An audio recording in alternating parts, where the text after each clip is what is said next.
Hello students, welcome to our channel Jharkhand परीक्षा।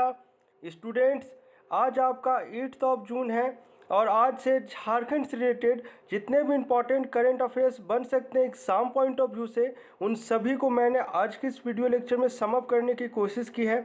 और अंत में मैं आपसे जो है एक क्विज क्वेश्चन भी पूछूंगा जो कि आपका हर करंट अफेयर्स वीडियो लेक्चर में होगा और याद से याद आपको इसका आंसर करना ही है। इससे क्या होगा, आपका रेगुलर बेसिस पे जो इम्पोर्टेंट क्वेश्चंस बन पा रहा है उसका रिवीजन भी होते रहेगा। एक आपका होता है कॉन्शियस माइंड, एक होता है आपका सब कॉन्शियस माइंड। जब एग्ज़ाम में जब आप पीटी दे रहे होंगे ना, या फिर कोई भी आप ऑब्जेक्टिव वाला एग्ज़ाम दे रहे होंगे, जैसे कि आपका जेएसएससी हो गया, वहाँ पर आपका सब कॉन्शियस माइंड ज़्यादा काम आता है ऑब्जेक्टिव की बात करें तो। ठीक है, इसलिए आंसर ज़रूर करें। और आज के इस वीडियो लेक्चर में ना लास्ट क्वेश्चन जो है उसमें मैं आपको थोड़ा सा केस स्टडी कैसे किया जाता है वो मैं आपको समझाऊंगा। जो 6 नंबर का क्वेश्चन है ना, वो थोड़ा सा केस स्टडी से रिलेटेड है, वो आपका जेपीएससी मेन से रिलेटेड है।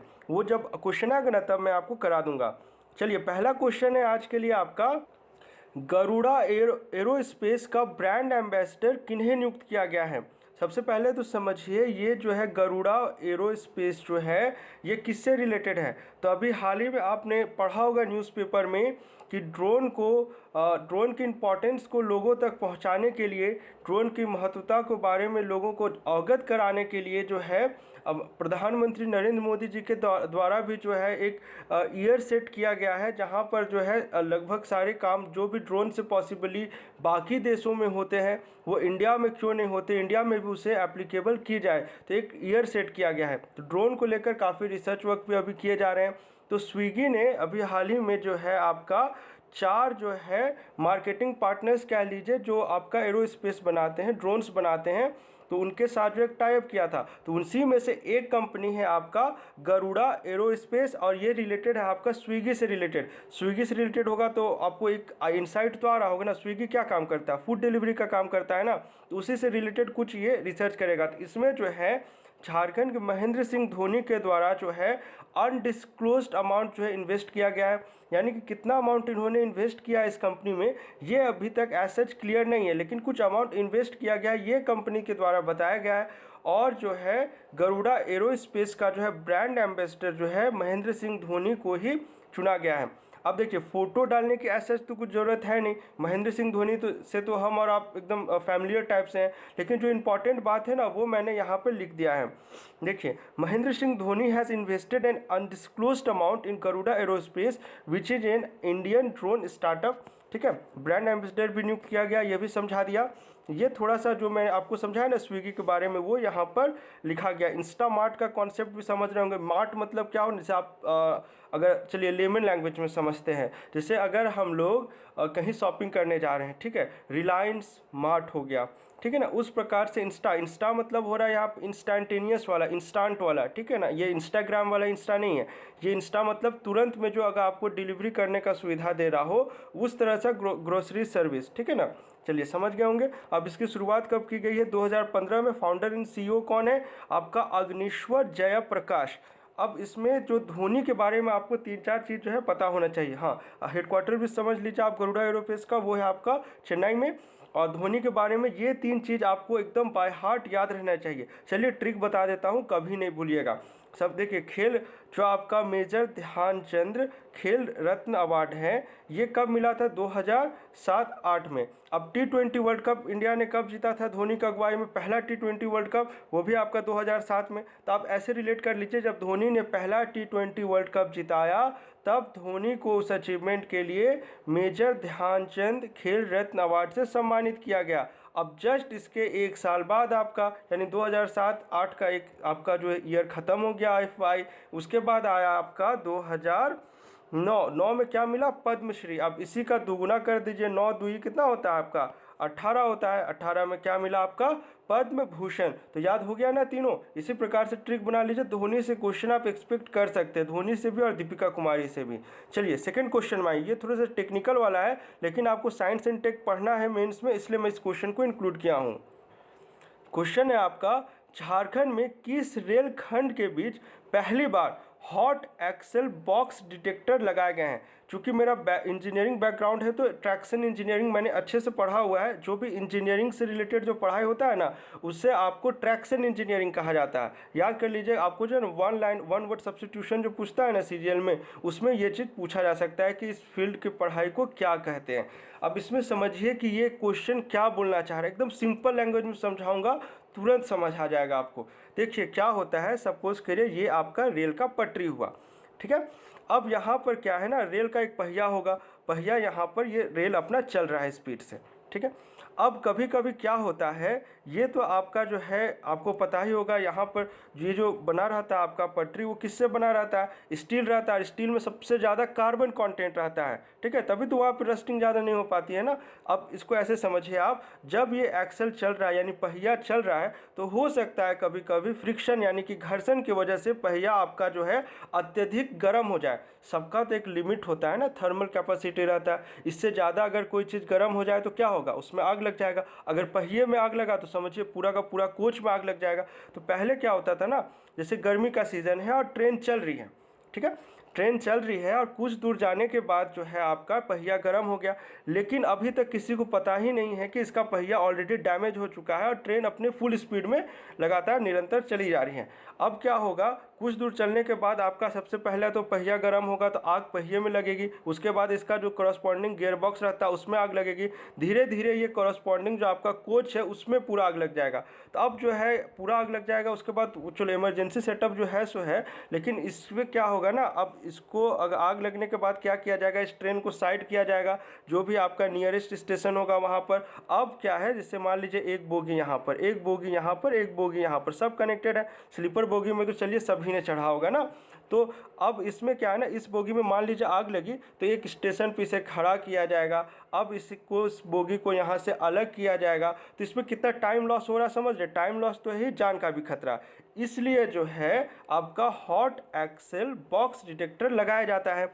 इसमें क्या होता है आपका, जैसे अगर ये गर्म हुआ ना, ये तो पहिया है, पहिया सॉरी ये आपका पटरी हो गया, पटरी का यहाँ पर जो है आपका एक गियर बॉक्स लगाया होगा। तो जैसे अब यहाँ से ट्रेन क्रॉस कर रही होगी ना, ये गियर बॉक्स जो है इसका तापमान को सेंस करके जो है कंप्यूटर रूम में भेज देगा। अब जो कंप्यूटर रूम में जो कंट्रोलर बैठे होंगे उनको पता लग जाएगा कि मान लीजिए इस टायर का अलाउड टेम्परेचर जो है, जो हम लोग परमिसेबल थर्मल लिमिट कहते हैं, वो आपका मान लीजिए 40 डिग्री सेल्सियस है।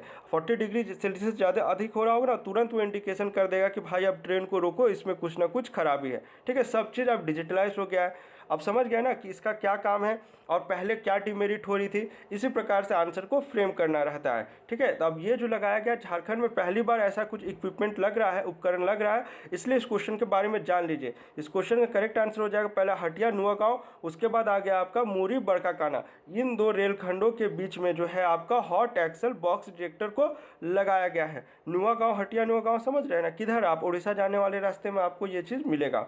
चलिए, जो चीज़ मैंने समझाया ये इक्विपमेंट का जो है वो फ़ोटो हो गया, और जो भी मैंने समझाया उसे मैंने यहाँ पर जो है प्रॉपर बुकिश लैंग्वेज में लिखा हुआ है।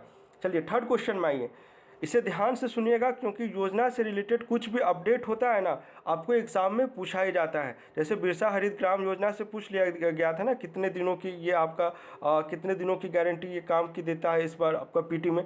इसी प्रकार से क्वेश्चन कुछ भी हो रहा है, योजना में चेंजेस होते रहते हैं, जो भी अपडेट होगा आप अपना नोट्स में कॉरस्पॉन्डिंग अपडेट भी करते जाइएगा साथ ही साथ। क्वेश्चन है आपका, बिरसा हरित ग्राम योजना के तहत पौधा लगाने के बाद कम से कम कितने दिनों तक उसे बचाने की गारंटी सप्लायरों को देनी होगी। देखिए क्या होता है, एक आपका नर्सरी हुआ, यहाँ से नर्सरी हुआ, यहाँ से जो है सप्लायर पौधे को ले जाकर आपका कॉरस्पॉन्डिंग जो भी आपका लगाने का जहाँ पर इनको काम दिया गया वहाँ पर इन्हें ये पौधा लगाते हैं।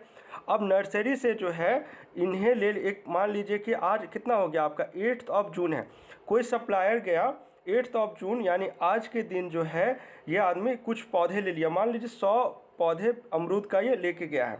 अब इसको जो है ना 3 दिन के अंदर जो है इसे जो भी इसका रिस्पेक्टिव डेस्टिनेशन है वहाँ पर इसे रोपना होगा, इसे ले जाकर 3 दिन, यानी कि आज 8 हो गया तो 8 को लिया है ना, 9, 10th 11th तक जो है इसको रोपने का काम इसे ख़त्म करना होगा। चलिए, तो रोपने के बाद क्या इसका काम ख़त्म हो गया? नहीं, इसको गारंटी देना होगा कि 11th से और 45 दिन जोड़ दीजिए, तब तक इसका संरक्षण का काम भी सप्लायर को ही करना होगा। ठीक है, समझ गए होंगे। यानी 3 दिन के अंदर आपको रोपना है खरीदारी करने के बाद, उसके बाद 45 दिन तक का है आपको गारंटी भी देना है कि इस पौधे को कुछ नहीं होगा। होता क्या है ना कि आप यहाँ पर मान लीजिए एक पौधा आपने लगा दिया और इसको कुछ संरक्षण नहीं, ना ही आपने गार्डनिंग किया है, ना ही आप इसमें पानी दे रहे हैं। हो सकता है ना, जीव जंतु है घूमते रहते हैं, बकरी घूमते रहती है, हो सकता है खा ले। अभी तो नन्हा स्टेज में ना है पौधा, तो फिर इसका विकास कैसे हो पाएगा? तो इसको विकास सुनिश्चित करने के लिए ये थोड़ा सा एक नया एडप्ट किया गया है आपका, कहाँ? बिरसा हरित ग्राम योजना में। तो इस क्वेश्चन का करेक्ट आंसर हो जाएगा 45। और कितने दिन में सप्लाई करना है ये भी आपको याद रखना होगा, 3। उम्मीद करते हैं समझ गए होंगे क्वेश्चन में। और 2-3 चीज़ें इसमें ना, जैसे मानदेय की बढ़ोतरी की गई है, ये 2 चीज़ उतना इंपॉर्टेंट नहीं है, लेकिन चूंकि आपका मनरेगा से रिलेटेड है और मनरेगा आपका सिलेबस में मेंशन्ड है, तो किसी भी पॉइंट को हम लोग स्किप नहीं करेंगे। ये इंटरव्यू में भी इस पर डायरेक्ट पूछा जा रहा था मनरेगा से रिलेटेड। चलिए, पहला क्या मानदेय में बढ़ोतरी की गई है आपका, जो तकनीकी रूप से दक्ष और वैसे मनरेगा कर्मी जिनकी मानदेय आपका 20 से 25 हज़ार रुपये है, उनमें जो है आपका 12% या 12% की वृद्धि की जाएगी। उसके बाद आपका आ जाइए कंप्यूटर ऑपरेटर, इनकी मानदेय को भी बढ़ाया जाएगा, इतना बढ़ाया जाएगा कि इन्हें कम से कम जो है आपका 15,000 रुपये तक दिया जाए। अब जो भी बिरसा हरित ग्राम योजना से रिलेटेड अपडेट था वो भी मैंने आपको बता दिया। अब 4th नंबर में आइए, काव्य संग्रह सपनों का संसार, ये सपने नहीं होगा, सपनों का संसार के लेखिका का क्या नाम है? अब इस तरह का क्वेश्चन जो है ना आपका जेएसएससी और जेपीएससी पीटी के पॉइंट ऑफ व्यू से बहुत इंपॉर्टेंट हो जाता है, क्योंकि बुक्स एंड ऑथर से आपको कोई भी एग्जाम में पूछेगा, आप इरिस्पेक्टिव कोई भी एग्जाम दीजिए, आप नेशनल लेवल का दे लीजिए, आप झारखंड या स्टेट लेवल का ले लीजिए, आपको बुक्स एंड ऑथर से करंट अफेयर्स रहता ही रहता है। अब चूंकि यहाँ पर हम लोग झारखंड के कॉम्पिटिटिव एग्जाम की तैयारी कर रहे हैं, तो झारखंड में भी जो भी बुक्स यहाँ पर आपका विमोचन किया जाता है वो सभी आपको पता रहना चाहिए। और इस किताब का तो विमोचन आपका अर्जुन मुंडा जी के द्वारा किया गया, इस सेंस से भी ये क्वेश्चन इंपॉर्टेंट हो जाता है। तो इस क्वेश्चन का करेक्ट आंसर हो जाएगा आपका ऑप्शन नंबर सी, सुशीला सामंत जी।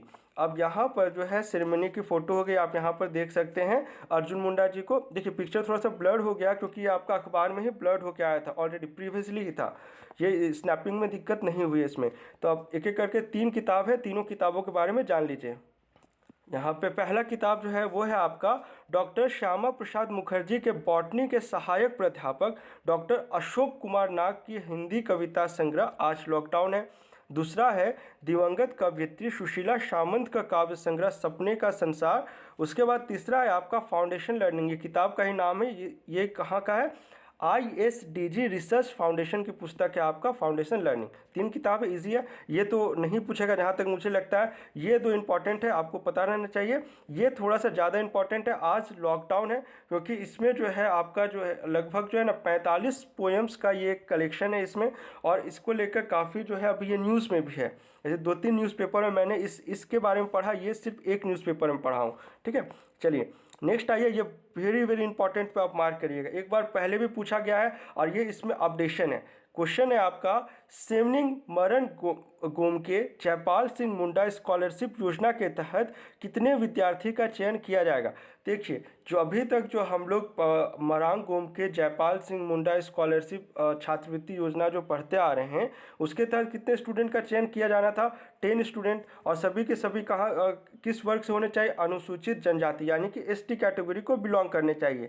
ये आपका प्रीवियसली से चला आ रहा था। अब इसमें जो है गवर्नमेंट ने जो है आपका झारखंड सरकार ने एक अपडेशन किया। अपडेशन क्या किया है? 10 से बढ़ाकर इसको कर दिया गया है 25। अब ST के साथ साथ जो है इसमें SC हो गए, OBC हो गए, या अन्य पिछड़ा वर्ग में जो भी नीडी स्टूडेंट्स हैं उन्हें भी इसमें इंक्लूड कर लिया गया है। तो इस क्वेश्चन का करेक्ट आंसर हो जाएगा, अगर सिर्फ यहाँ से पूछता तब 10 आपको टिक करना था, लेकिन ये पूरा पूछ लेगा तब आपको टिक करना पड़ेगा 25 स्टूडेंट्स। ठीक है, अब जो भी मैंने बताया यहाँ पर लिख दिया हूँ। एक चीज़ समझ लीजिए, आपका जो MOU किया गया है आपका ब्रिटिश हाई कमीशन और आपका झारखंड सरकार के बीच में इसको लेकर कौन कौन सा अनुसूचित जाति यानी एससी, यहाँ पर एसटी, पिछड़ा वर्ग और अल्पसंख्यक समुदाय के प्रतिभाशाली छात्रों को भी इसमें इंक्लूड किया गया है।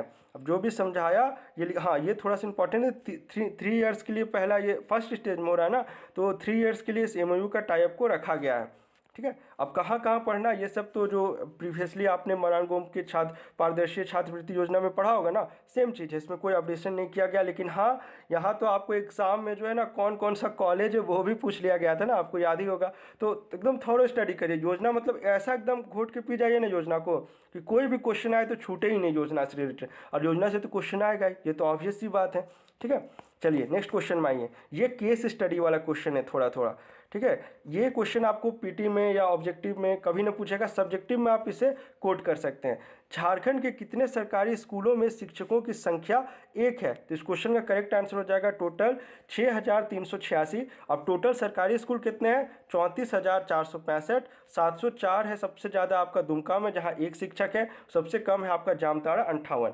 जो भी मैंने बताया यहाँ पे लिख दिया हूँ। कैसे केस स्टडी करिएगा, कैसे कोट करिएगा, अगर आपको यहाँ पर कुछ सजेशन मांग लिया जाएगा ना कि क्या स्थिति है झारखंड के सरकारी स्कूलों का अभी शिक्षकों की वहाँ पर क्या नियुक्ति की जानी चाहिए, नहीं की जानी, तब यहाँ पर आप ये सब तर्क दे सकते हैं। ठीक है, जो भी बताया यहाँ पे लिखा हुआ हूँ, आप इसे आराम से पढ़ लीजिएगा। 8 बजे PDF अपलोड कर दूंगा आज रात में।